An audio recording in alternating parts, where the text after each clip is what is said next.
Olá, boa noite. Eu sou Mariana Jungmann e você acompanha comigo a partir de agora todas as notícias que circularam hoje nos corredores do poder. A Operação Quinto do Ouro, no Rio de Janeiro, prendeu membros do Tribunal de Contas do Estado e conduziu coercitivamente o presidente da Assembleia Legislativa para depor hoje.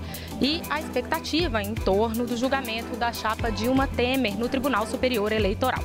Tudo isso e muito mais a partir de agora. Você acompanha comigo pela TV Brasil, pela Rádio Nacional e pelas emissoras que compõem o sistema EBC.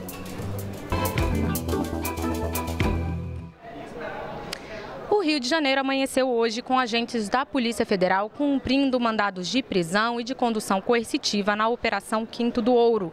Quem traz as informações de lá do Rio de Janeiro para a gente é o repórter Marcelo Castilho. 150 agentes federais estão desde cedo cumprindo 43 ordens judiciais na capital do Rio e também em São João de Meriti e Duque de Caxias da Baixada Fluminense. Toda essa movimentação faz parte da Operação Quinto do Ouro, decidida hoje pelo STJ e que tem como alvo o Tribunal de Contas do Estado do Rio. 5 dos 7 conselheiros tiveram a prisão preventiva decretada hoje. E o presidente da Assembleia Legislativa do Rio, deputado Jorge Pisciani, foi levado coercitivamente para depor na Superintendência da Polícia Federal na Praça Mauá. Todas as investigações começaram por causa da delação do ex-presidente do TCE, Jonas Lopes, que falou que ao invés de fiscalizar os contratos do governo do estado com empreiteiras durante as obras para a Copa do Mundo e as Olimpíadas e também com empresas de ônibus, os conselheiros do TCE recebiam propina para fazer vista grossa. O nome da Operação Quinto do Ouro é uma referência à cobrança do imposto feito pela coroa portuguesa no tempo do Brasil Colônia aos mineradores de ouro. Tudo que era produzido teria que ser dado 20% para Portugal. E essa Operação Quinto do Ouro, ela foi até desencadeada a partir de um depoimento da Operação Lava Jato. Mas ela não é considerada fase da Operação Lava Jato, ela é uma nova investigação independente que a Polícia Federal está começando aí. Aliás, falando em investigação da Polícia Federal, eu vou até a redação da Agência Brasil falar com a Carolina Pimentel, porque ela vai trazer para a gente informações sobre uma outra operação da PF que aconteceu hoje também, né? Boa noite, Carolina. Boa noite, Mariana. Essa operação foi em Minas Gerais. Foi deflagrada hoje em Governador Valadares, em Minas Gerais, a 9ª fase da Operação Mar de Lama. Operação que investiga desvios de recursos públicos na contratação de uma empreiteira para serviços de manutenção, reparos e melhorias nas ruas de Governador Valadares, depois que o município foi atingido por uma forte chuva e ocorreram vários estragos na cidade. De acordo com a Polícia Federal, uma organização criminosa teria conseguido fraudar o pregão para a contratação dessa empresa. Uma das empresas, inclusive, que participavam da licitação foi impedida de participar depois que um dos sócios ficou comprovado que ele recebeu propinas mensais. Essa propina era de R$350 mil por mês.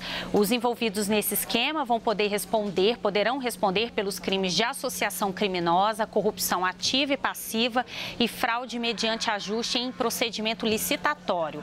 As penas somadas podem chegar a 19 anos de prisão. Em nota, a Prefeitura de Governador Valadares disse que essa operação da Polícia Federal está investigando contratos assinados na administração anterior. Mariana. Obrigada, Carol. Eu vou aproveitar que você ainda está aí para falar com a gente sobre uma matéria da Agência Brasil a respeito daquele projeto das medidas de combate à corrupção. Ele já voltou da Câmara para o Senado, já teve decisão judicial em torno dele. Em que situação está esse projeto hoje, Carol? Mariana, o presidente da Câmara dos Deputados, Rodrigo Maia, ele disse que vai enviar ainda hoje ao Senado esse projeto de iniciativa popular que trata das 10 medidas de combate à corrupção. As assinaturas que dão apoio a essa proposta foram validadas ontem pela Comissão de Constituição e Justiça da Câmara. O projeto, que trata das medidas anticorrupção, ele foi aprovado pela Câmara em novembro do ano passado e encaminhado ao Senado. Mas em dezembro, o ministro do Supremo Tribunal Federal, Luiz Fux, Fux, ele suspendeu a tramitação do projeto, anulou todas as fases, inclusive as modificações feitas pelos deputados até a votação final na Câmara, que ocorreu na madrugada de 30 de novembro.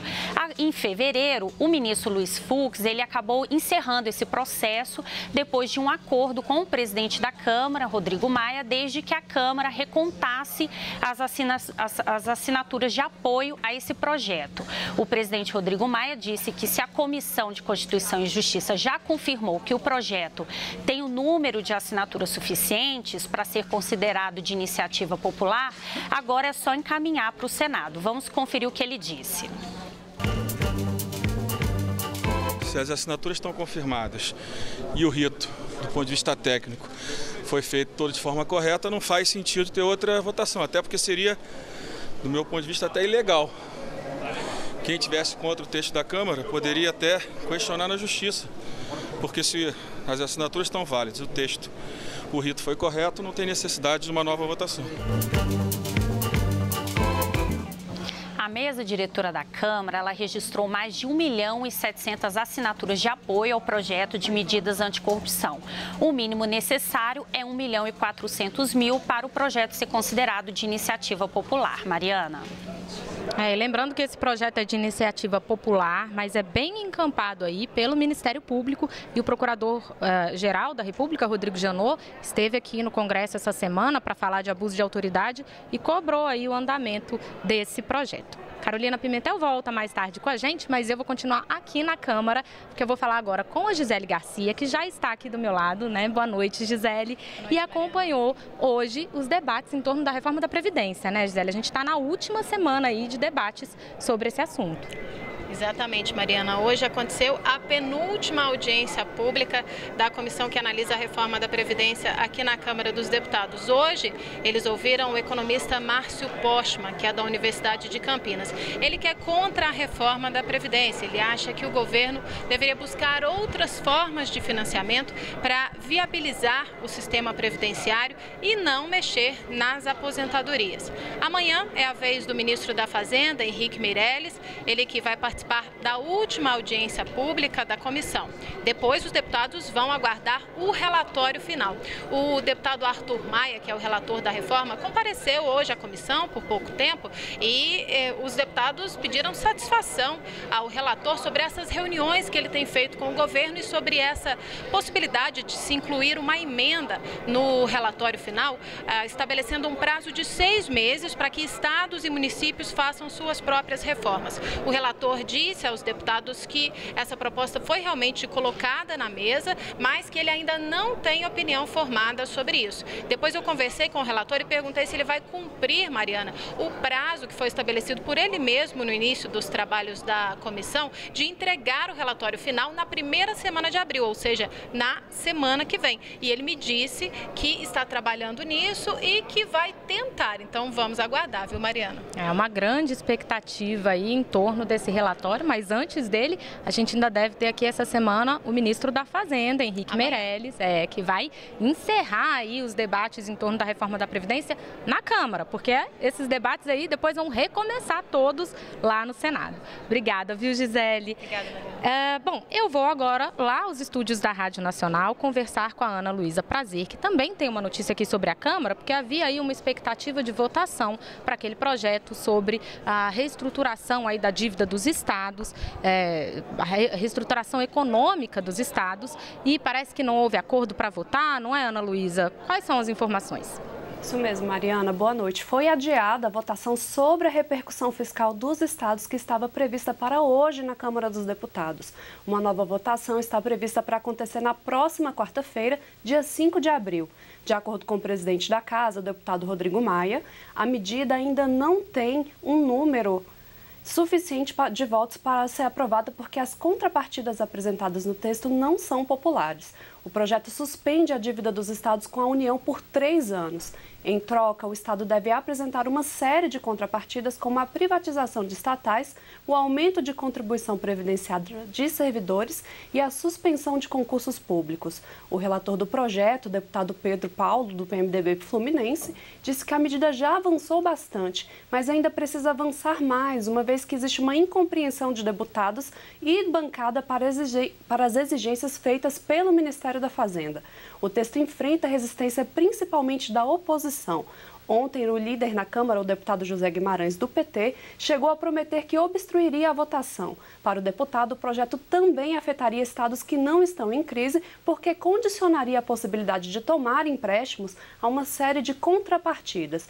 Rio de Janeiro, Rio Grande do Sul e Minas Gerais são os estados que seriam mais beneficiados com a medida, porque apresentam a pior situação fiscal. Um dos impasses em torno do projeto é justamente porque deputados de outros estados tentam conseguir empréstimos para investimento. Eles reclamam que fizeram o dever de casa e não ganharam nada com isso, enquanto estados como Rio Grande do Sul e Rio de Janeiro, que estão quebrados, terão benefícios. Vale lembrar que um projeto parecido foi aprovado pela Câmara em dezembro do ano passado, mas a Casa retirou a contrapartida, o que levou o presidente Michel Temer a vetar o texto. Com você, Mariana. Nós vamos continuar aí, Ana Luísa, acompanhando esse assunto que é de interesse direto dos cidadãos que estão vivendo nos estados aí endividados e sofrendo diretamente na pele a situação econômica desses estados. Eu vou voltar agora à Agência Brasil, porque a Carolina Pimentel tem mais uma notícia pra gente, não é, Carol? Isso, Mariana. A Comissão de Minas e Energia da Câmara dos Deputados aprovou hoje uma proposta para fazer uma auditoria nos recursos que foram usados na construção da usina hidrelétrica de Belo Monte, que fica localizada no Pará. Essa auditoria deve ser feita com a ajuda do Tribunal de Contas da União. O relator da proposta, deputado Altineu Cortes, ele disse que essa auditoria foi pedida pelo fato de que 7 das 10 construtoras que fazem parte do consórcio Belo Monte são investigadas na Operação Lava Jato por desvio de recurso para pagamento de propina. De acordo com um relatório aprovado na comissão, os contratos para a construção da usina com o Banco Nacional de Desenvolvimento Econômico e Social, BNDES, totalizaram mais de 22 bilhões de reais. O autor do pedido dessa auditoria, o deputado Arnaldo Jordi, ele alegou que a Norte Energia, que é o consórcio que administra a usina de Belo Monte, recebeu do BNDES mais de 70% do total do financiamento da usina. Mariana.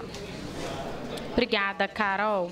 Olha, e antes do nosso intervalo, uma última notícia sobre o processo no Conselho de Ética contra o deputado Jean Willis, que teve aquele episódio durante o impeachment da presidente Dilma Rousseff em que ele deu um cuspe na cara do deputado Jair Bolsonaro. Bom, era para ser votado hoje o relatório no Conselho de Ética que pede a suspensão do mandato de Jean Willis por 4 meses como punição aí por esse comportamento, mas esse relatório foi adiado.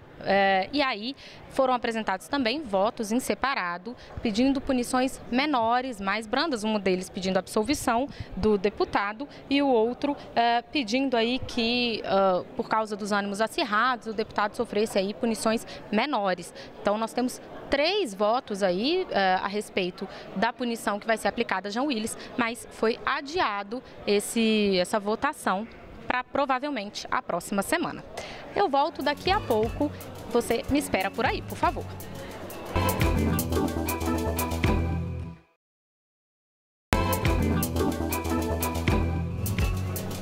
Olá, eu estou de volta trazendo você para circular nos corredores do poder. No primeiro bloco, você conferiu com a gente que a operação da Polícia Federal levou presos membros do Tribunal de Contas do Rio de Janeiro e tomou o depoimento hoje do presidente da Assembleia Legislativa do Estado, Jorge Pisciani. Você viu também que o presidente da Câmara pretende dar seguimento aí e encaminhar ao Senado o projeto que trata das medidas de combate à corrupção. Bom, agora eu vou voltar à redação da Agência Brasil para falar com a Carolina Pimentel sobre o processo que trata da chapa Dilma Temer, que pede a cassação da chapa Dilma Temer, que foi eleita em 2014, não é, Carolina? A gente tem novidades sobre esse processo, né? Temos, Mariana. O presidente do Tribunal Superior Eleitoral, o ministro Gilmar Mendes, ele disse hoje que não é possível prever a duração desse julgamento que vai julgar a ação que pede a cassação da chapa Dilma Temer. E essa opinião não é só dele. Os ministros Luiz Fux e Rosa Weber, que também fazem parte do Tribunal Superior Eleitoral, fizeram uma avaliação semelhante, dizendo que não é possível prever quanto tempo vai durar o julgamento. O relator da ação, o ministro Herman Benjamin, ele já encaminhou o relatório final para os demais ministros. O documento tem mais de 1000 páginas e é mantido sob sigilo. E ontem o ministro Gilmar Mendes convocou para a semana que vem 2 sessões extraordinárias do TSE somente para tratar dessa ação. O julgamento vai começar na manhã de terça-feira e tem reservado mais 3 sessões até quinta-feira à noite. Agora, já no início dos trabalhos, o plenário do TSE vai ter que examinar uma série de questões preliminares que foram apresentadas pelas defesas de Dilma Rousseff e de Michel Temer. As defesas dos dois também estão pedindo mais tempo para analisar as provas, principalmente sobre os depoimentos dos ex-executivos da construtora Odebrecht. Mariana. Obrigada, Carolina. A gente segue com esse noticiário intenso dessa quarta-feira aqui em Brasília. E aqui ao meu lado está Paulo Leite, que acompanhou hoje, né, Paulo, os debates sobre reforma trabalhista. Aliás, não só sobre reforma trabalhista, mas tem vários temas envolvendo aí o trabalho, circulando aqui no Congresso. Você acompanhou isso hoje, né? Exatamente, Mari. Boa noite. Boa noite a todos. Bom, o ministro do Trabalho, você vê que hoje no Congresso, né? Ele, claro, defendeu a reforma trabalhista, faz parte do governo Temer, defendeu a reforma trabalhista, disse que ela não tira direitos, inclusive. Outro ponto muito debatido aqui por eles, o principal debatido aqui por eles, foi o chamado negociado sobre o legislado, uma proposta, né, do governo, um ponto importante da proposta, que diz o seguinte: os acordos teriam mais força do que a própria legislação. A gente gravou com o ministro e veja só o que ele disse. A nossa proposta, ela não é o conceito do acordado sobre o legislado, não. Aquilo que está legislado está consolidado. O que nós estamos permitindo é que, através da convenção coletiva, o trabalhador possa escolher a forma mais vantajosa para ele usufruir dos seus direitos. Paulo, e você falou também aí com outros parlamentares sobre esse assunto, né? Exatamente, falei com o deputado Orlando Silva, né, que é o presidente da Comissão de Trabalho aqui da Câmara dos Deputados. Ele, claro, discorda da reforma trabalhista, discorda, Mari, principalmente desse ponto aí, do negociado sobre o legislado. Ele disse o seguinte, que isso, numa época como essa de crise, significa, claro, um retrocesso, principalmente nessa época de crise. Olha só o que ele disse, eu anotei aqui, isso vai forçar o trabalhador a abrir mão de direitos ou perder o emprego. Essa é a avaliação dele e a avaliação, claro, de uma parte importante aí da oposição. Agora, teve mais coisa, né? Mais pontos discutidos hoje nessa reforma trabalhista, a reforma que está na comissão especial, está na fase final da comissão especial, depois segue aqui para o plenário. Foi debatido hoje aquela questão do trabalho temporário, que tem prazo de 3 meses, prorrogáveis por mais 3 meses, né? Chega a 6 meses e é muito comum nessa época que a gente está, que é a época da Páscoa. Agora, esse assunto, que era o principal do dia, acabou sendo atropelado pela terceirização. A ampliação da terceirização, é bom lembrar, foi votada aqui na Câmara há uma semana e aprovada essa ampliação da terceirização. Quem defende essa ampliação da terceirização diz que ela vai gerar mais empregos. Quem não defende, quem é contrário, diz que ela vai acabar de vez com direitos trabalhistas. Foi uma longa sessão hoje aqui sobre trabalhista, sobre reforma trabalhista, Mari. Essa questão da terceirização também está sendo muito debatida no Senado e tem projetos por lá sendo analisados, devem receber parecer em breve e vão voltar aqui para a Câmara. Quer dizer, a gente vê que essa questão dos direitos trabalhistas todas se entremeiam, né, Paulo? Não há como discutir uns sem discutir os outros, né? Exato. Obrigada, Paulo Leite. Bom, eu vou voltar lá aos estúdios da Rádio Nacional com a Ana Luísa Prazer, porque depois de uma semana de altos e baixos aí no mercado de exportação de carne brasileira, parece que o governo finalmente está respirando aliviado agora. É mais ou menos isso, Ana Luísa? Isso mesmo, Mariana. O governo federal comemorou a reabertura do mercado brasileiro de carne pelo Irã. A notícia foi anunciada agora há pouco no Palácio do Planalto, durante a assinatura do decreto que determina as novas regras para a inspeção do produto de origem animal. Esse é o 7º país que retoma as relações comerciais com o Brasil no mercado de carne nos últimos dias. Durante a cerimônia, o presidente Michel declarou que a crise em torno da comercialização de carne ajudou o governo a olhar com mais atenção para esse setor. Vamos ouvir. Esse episódio foi um episódio provocativo. Fez com que todos nós nos uníssemos, que nós sentíssemos na pele, na carne, nos nossos sentimentos, a importância do agronegócio brasileiro, da exportação de proteína animal. Todos nos unimos nisso e nós estamos vencendo essa batalha. E ao vencer essa batalha, nós nos entusiasmamos mais ainda para dizer a agricultura, o agronegócio, a agropecuária, enfim, é uma coisa fundamental para o país e por isso nós devemos cada vez mais voltar os olhos para esse setor, que é um dos suportes da economia nacional. Ainda de acordo com o presidente Michel Temer, o decreto assinado hoje é uma atualização das regras determinadas há 65 anos pelo então presidente Getúlio Vargas. Para o ministro da Agricultura, Blairo Maggi, a forma rápida e imediata com que o governo brasileiro agiu diante das ameaças de corte da importação da carne nacional evitou mais problemas. Blairo ressaltou que o mercado interno é importante, mas a prioridade nesse momento é salvar o mercado externo. Ainda de acordo com o ministro, o Brasil terá agora novos desafios. Acompanhe. Nós reabrimos a possibilidade política. Agora, reabrir, reconquistar o mercado é outra luta que nós vamos ter. Daqui para frente, vamos ter que fazer viagens frequentes, não só o governo, mas as associações, as entidades, os produtores, de voltar ao mercado, de dizer o quanto nós somos bons, o quanto nós somos eficazes nesse processo. De acordo com o governo, a assinatura do decreto que define as novas regras para a inspeção industrial e sanitária de produtos de origem animal já estava prevista antes mesmo de toda a crise em torno da carne brasileira. Mariana. Obrigada, Ana Luísa. E eu vou voltar agora à redação da Agência Brasil para dar um último giro de notícias lá com a Carolina Pimentel. Bem, Mariana, olha, 20 dos 34 países que fazem parte da Organização dos Estados Americanos, a OEA, assinaram ontem uma declaração conjunta na qual se comprometem a elaborar um roteiro no menor prazo possível para apoiar o funcionamento da democracia e o respeito ao Estado de Direito na Venezuela.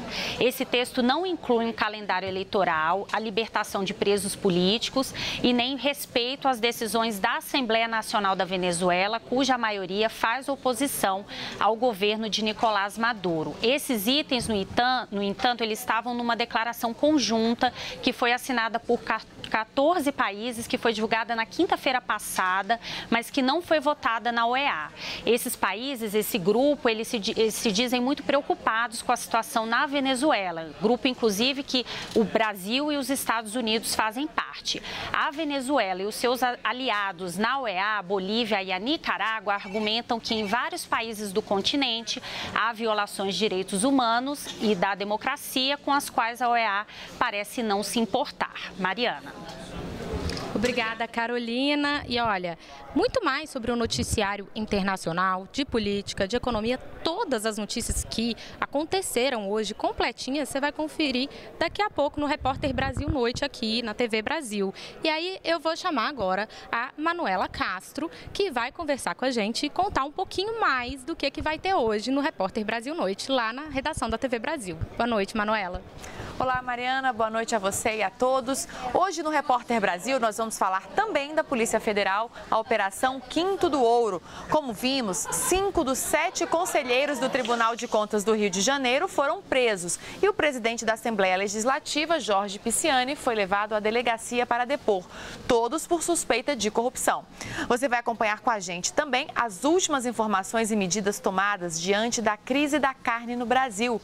Tem ainda notícia internacional. nacional. A primeira-ministra da Grã-Bretanha, Theresa May, iniciou a saída da União Europeia. A Escócia é contra e fala em dependência do Reino Unido, ou seja, o reino não está tão unido assim.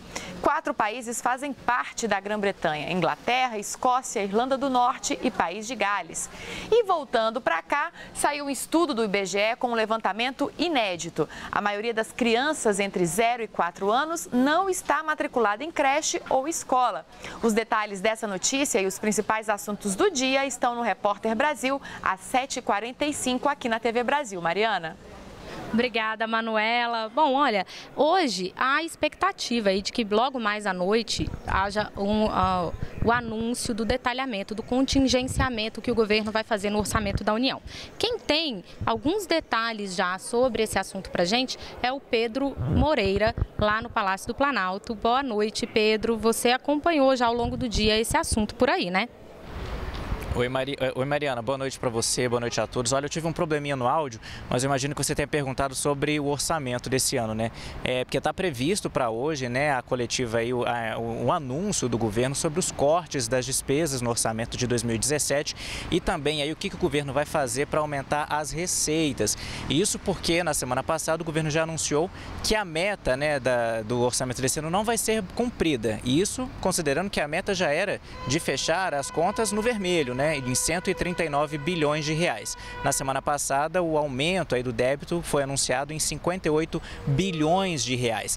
E hoje, o Ministério da Fazenda divulgou uma nota, um informe, dizendo que desse déficit maior aí de 58 bilhões, ele só consegue cortar 36 bilhões em despesas. Então, deu a entender aí que vai aumentar impostos ou contribuições, vai aumentar tributos.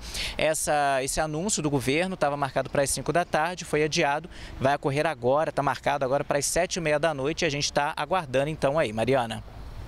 Obrigada, Pedro. Olha, todos esses detalhes, com certeza a gente vai trazer as repercussões também desse anúncio do contingenciamento aqui no Congresso, no mundo político. A gente vai trazer tudo isso para vocês amanhã, depois que o governo detalhar aí esse contingenciamento.